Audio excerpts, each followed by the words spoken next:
여러분 안녕하세요. 상승미소입니다. 오늘 토요일 아침입니다. 토요일 아침인데 제가 어제 러시아 한국 정상회담, 한국 러시아 정상회담 있었고요.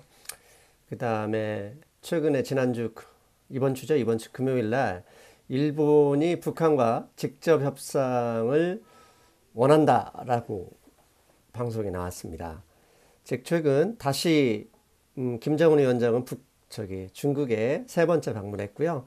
한국과 러시아 회담했고 북한과 일본이 수교를 위한 물밑 접촉을 시작한 것 같습니다.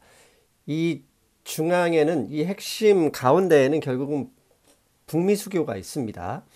북미 수교 가능성이 높아지자 이 한반도 주변국들이 상당히 빠르게 그다음에 긴밀하게 움직이고 있습니다. 그 이유는 결국 돈 때문입니다. 돈.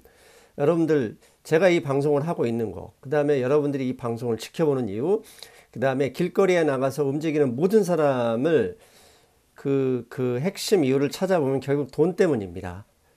자본주의에서 돈을 벌기 위해서 움직이는 싸움인데요.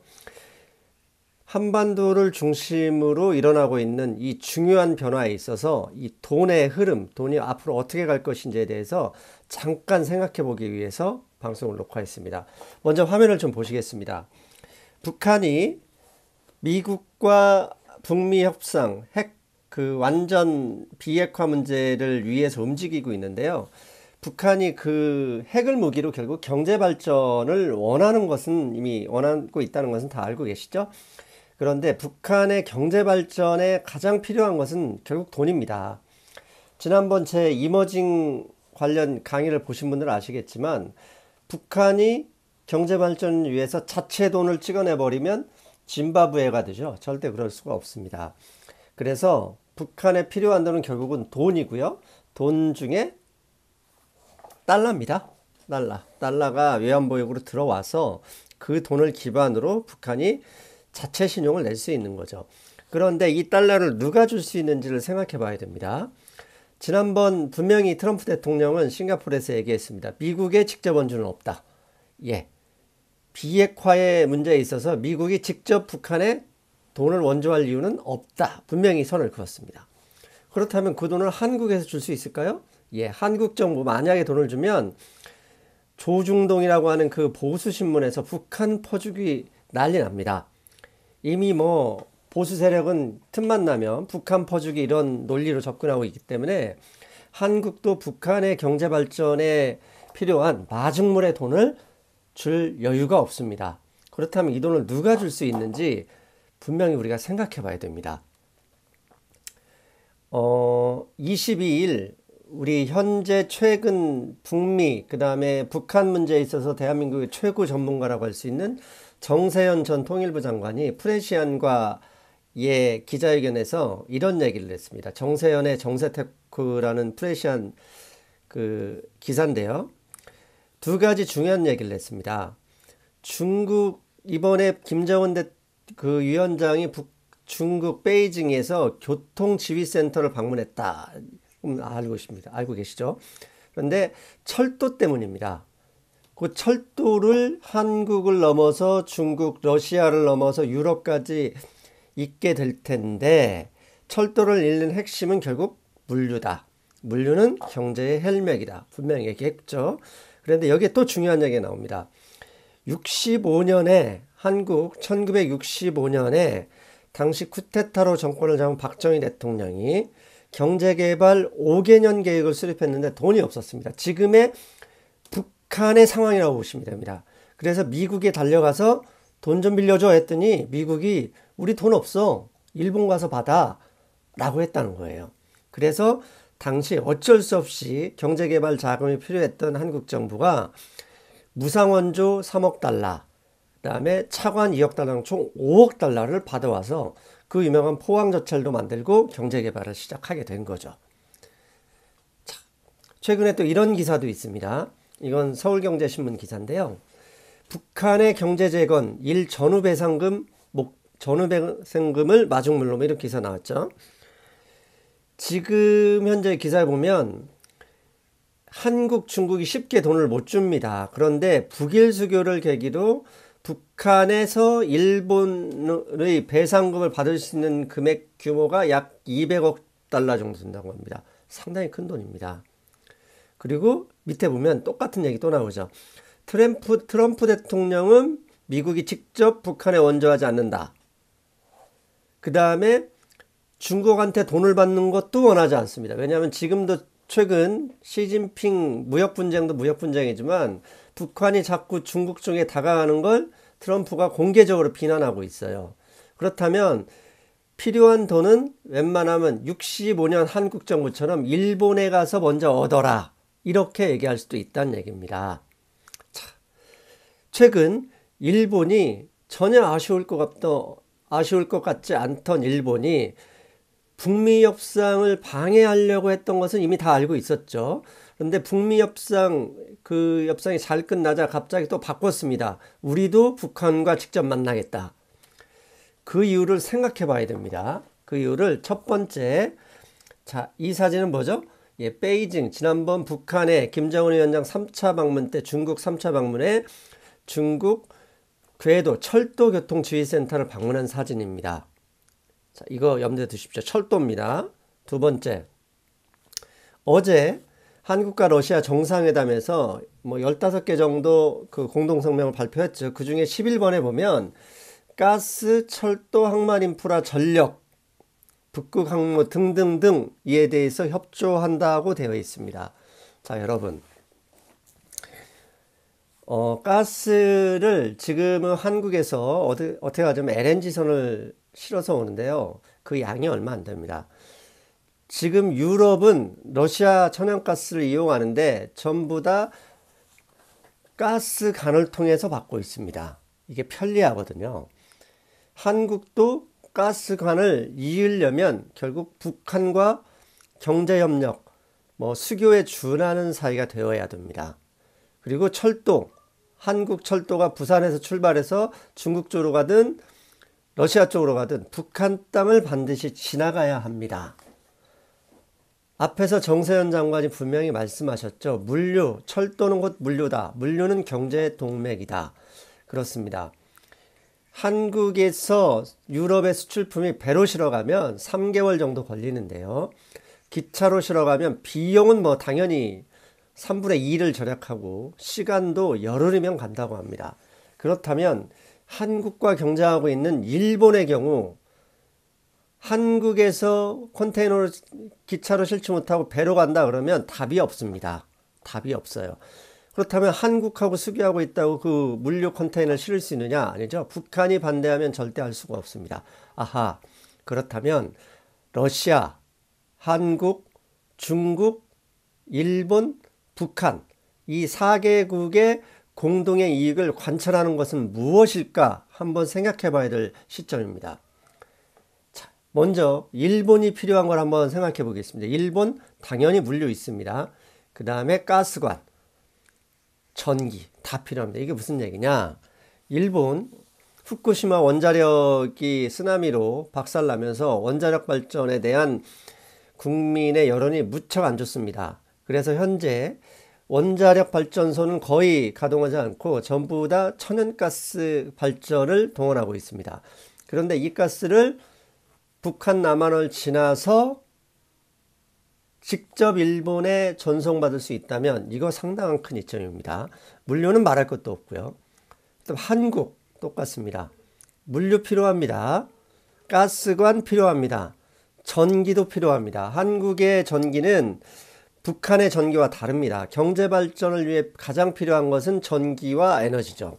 근데 한국은 이미 전기 시설은 충분한데 문제는 미세먼지 때문이죠. 지난 이명박 정부 때요. 서해안 일대에 석탄 화력발전소를 상당히 많이 건설했습니다. 그 석탄 화력발전소를 끌 수가 없어요. 전기 때문에. 그렇다면 러시아의 천연가스를 이어서 천연가스를 이용한 발전을 하게 된다면 미세먼지 상당히 절감할 수 있습니다. 자, 마지막으로 북한 부분 똑같습니다. 물류 돈 벌어야 됩니다. 돈. 철도 무조건 돈이 되죠. 가스관 북한 에너지 필요합니다. 가스관 연결해야 됩니다. 전기 앞으로 북한이 경제 성장하기 위해서는 반드시 필요한 게 전기입니다. 그래서 이머징 마켓의 경제 발전 속도나 경제 발전 성장도를 보면 전기와 전기 사용량과 정비례합니다. 그리고 이걸 이용해서 북한이 필요한 하나 더 돈입니다. 돈. 자, 그렇다면 일본, 북한과 한국이 철도, 가스, 전기를 잇는다. 그러면 일본에게 필요한 건 뭘까요? 일본에게 필요한 건 해저 터널입니다. 해저 터널이 그러면 일본에만 필요할까요? 생각을 해보세요. 가스를 한국까지 와서 부산항에서 LNG선에 싣고 가는 방법 정말 비효율적입니다. 일본의 물류를 배로 싣고 와서 부산에 하역한 다음에 그걸 철도로 실는다? 완전히 비효율적입니다. 그렇다면 철도로 실어오고 가스 관으로 연결해서 일본이 받아야 효율적인데 그때 필요한 게 뭐다? 해저 터널입니다. 이미 이명박 정부 때 해저 터널을 시도하다가 멈췄는데요. 이번에는 조건이 환경이 너무 좋습니다. 왜? 한국은 지금 현재 경기 침체입니다. 아파트 값을 내리고 잡기 위해서 대출을 옥죄고 있고요. 그 다음에 다른 조선업이나 자동차 산업이 상당히 침체이기 때문에 새로운 성장 동력이 필요합니다. 더욱이 5월달 일자리가 많이 늘어나지 않아서 상당히 정부에 큰 고민이 있는데요. 이때 약 140조 원이 넘는 돈이 들어갈 거라는 해저 터널이 건설된다면 경기 침체 돌파에 대한 동력, 일자리 창출 분명히 이점이 있고요. 일본의 경우는 말이 필요 없습니다. 물류 연결, 가스관 에너지 연결.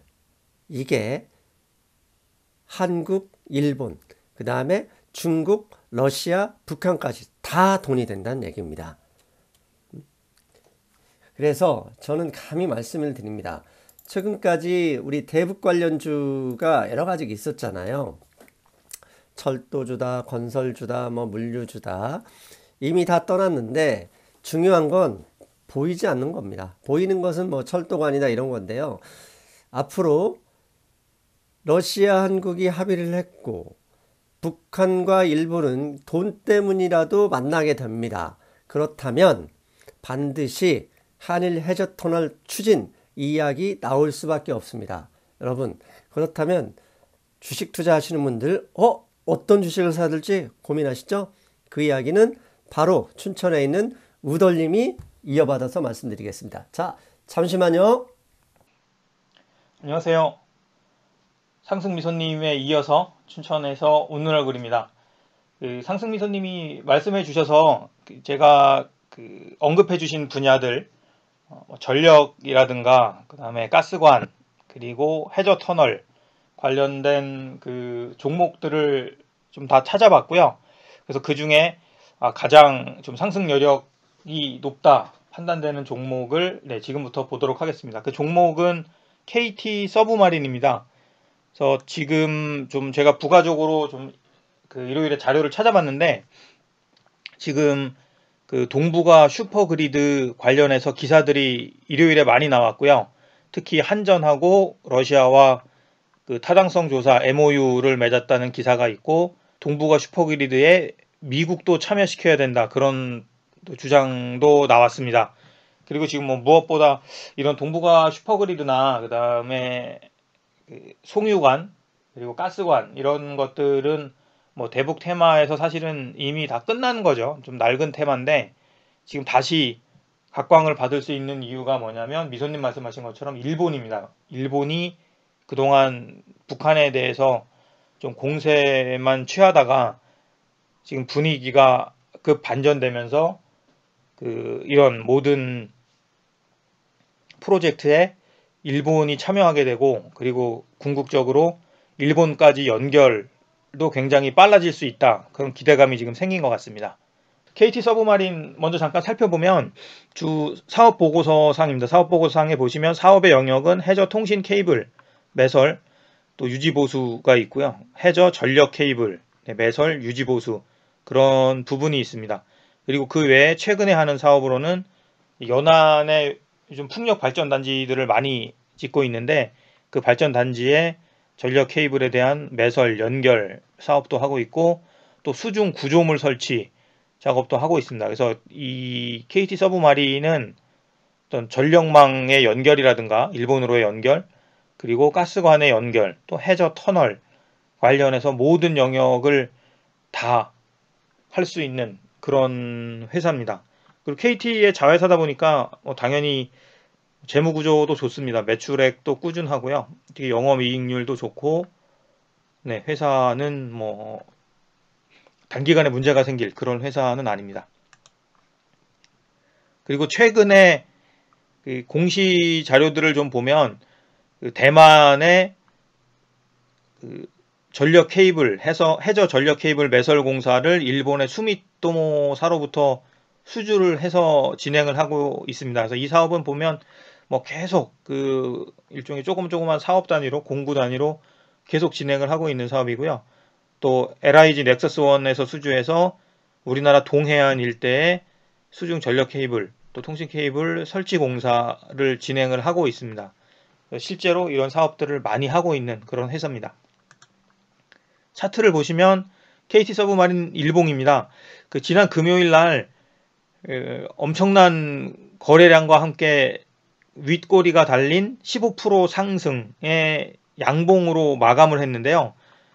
이 KT 서브마린은 대주주 지분을 제외하고 실제로 유통 가능한 주식수가 한 1200만 주 정도 됩니다. 근데 1200만 주 정도가 되는데 무려 거의 1800만 주에 가까운 어마어마한 그 거래량이 있었고요. 뭐 최근에 보기 드물 정도의 거의 과거 몇 년간 없는 수준의 어마어마한 거래와 함께 주가가 급등을 했다가 다시 내려와서 15%에 마감을 했습니다. 그래서 저는 뭐 의견이 많습니다. 왜냐하면 이미 이런 테마가 그 한번 시세가 끝난 거고, 그리고 이렇게 올라갔다 내려와 온 게 그 뭐 사람들이 팔 사람들은 다 팔았다는 거 아니냐, 이제 그렇게 해석들을 많이 하는데요.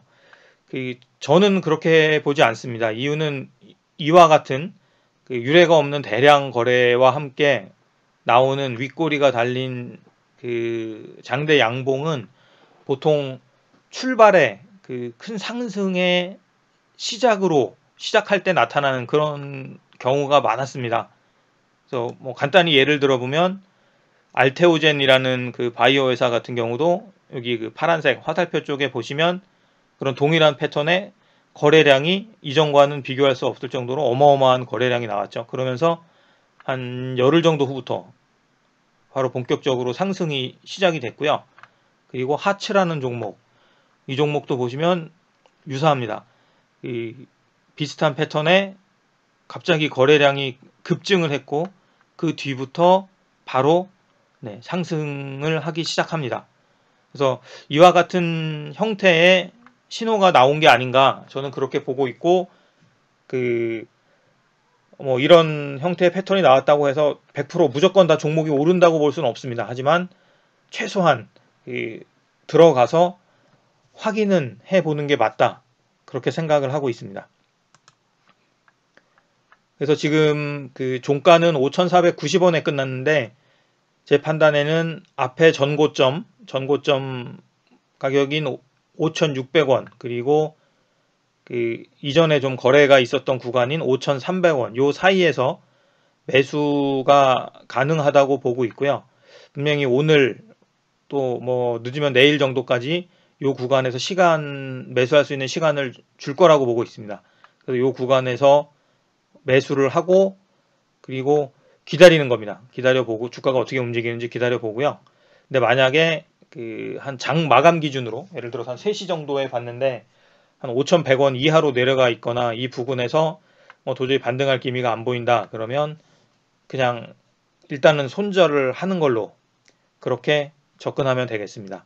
그래서 확신은 할 수 없지만 그 이와 같은 대량 거래를 앞에서 이전에 볼 수 없던 대량 거래를 동반한 이와 같은 차트는 그 추가 상승을 의미하는 경우가 많습니다. 그리고 매매 동향을 보면 외국인이 순매도를 많이 했거든요. 그래서 그동안 주가가 반응이 크게 없던 주가가 올라가니까 외국인들이 많은 이익 실현을 한 걸로 보고 있고, 그렇다면 그 일반 개인 투자자들은 그 앞으로 상승 여력이 있다고 보고 많이 그 새로 매수를 한 겁니다. 그래서 뭐 손이 다 바뀐 거죠. 이전에 언제 오르나 하고 기다렸던 투자자들은 이 기회에 수익 실현하고 나갔고, 그리고 추가 상승을 기대하는 새로운 투자자들로 채워져 있기 때문에 이런 상황에서는 네, 무조건 매수를 해서 주가의 방향을 직접 확인하는 게 가장 맞다고 생각합니다. 그래서 뭐 이것도 대북 테마주기 때문에 이전에 그 국보와 마찬가지로 단기간에 급등이 충분히 가능합니다. 큰 수익이 가능하고 가능한데, 네, 다만 너무 늦게 매수하면, 너무 높은 가격에 매수하면 큰 손실을 보기도 쉽기 때문에 항상 요 가격대는 지켜주시고, 뭐 5,600원에서 기회가 없었다고 해도 이날의 윗골이 6,000원은 넘지 않는 선에서 반드시 저가 구간에서 매수를 하고, 일단 상승이 시작되면 이거 진짜 오르나 본데 하면서 추가 매수하는 일은 네, 하지 말아야 됩니다. 그래야 그 수익은 극대화하고 혹시 모를 급락에 따른 손실은 막을 수 있습니다. 그래서 KT 서브마린, 네, 여기까지 방송 마치겠습니다. 감사합니다. KT 서브마린, 여기까지 방송 마치겠습니다. 감사합니다.